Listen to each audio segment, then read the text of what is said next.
La forêt française recouvre un tiers de la surface de notre territoire avec 16 millions d'hectares répartis entre forêts publiques et forêts privées. Les informations disponibles sur cette ressource forestière sont collectées et compilées dans le cadre de la mission d'inventaire forestier de l'Institut national de l'information géographique et forestière, ou IGN.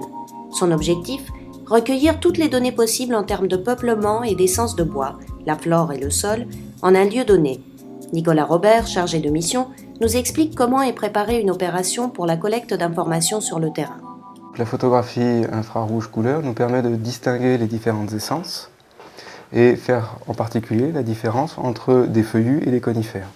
Ce que l'on voit ici sur cette photo, où lorsque l'on regarde de près, on voit bien des teintes beaucoup plus magenta qui correspondent à des feuillus par rapport à des teintes violacées qui, elles, correspondent à des conifères.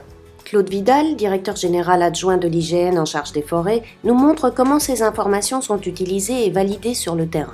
La photographie en infrarouge couleur sert aux équipes de terrain pour se repérer. Les types de mesures sont de trois natures. Des mesures d'abord sur les arbres eux-mêmes, la hauteur, la circonférence, diamètre à 1,30 m du sol. Et ensuite les essences, la description du peuplement, la flore et l'analyse du sol. Mais au fait, qu'est-ce qu'une forêt ?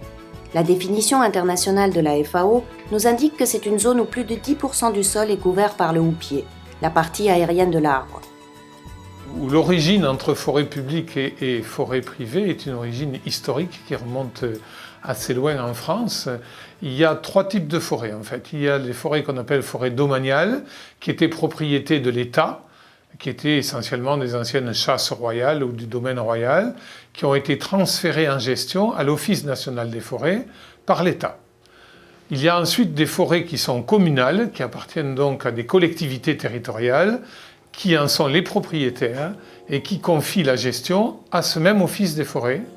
Et enfin, la troisième partie, ce sont les forêts privées, qui appartiennent à des propriétaires privés, qui ont hérité de ces forêts ou qui ont planté de leurs terres agricoles, par exemple, pour qu'elles deviennent des forêts. La répartition sur le territoire de cette forêt, elle est aux 3/4 privée et 1/4 public. Les forêts privées sont très morcelées car souvent issues de l'héritage. Si l'on regarde la répartition, il y a 3 millions de propriétaires forestiers privés en France, dont 2 millions possèdent moins de 1 hectare de forêt. La forêt française a diverses missions. Production de bois, protection de l'environnement et loisirs. Les propriétaires publics ou privés s'occupent de sa gestion.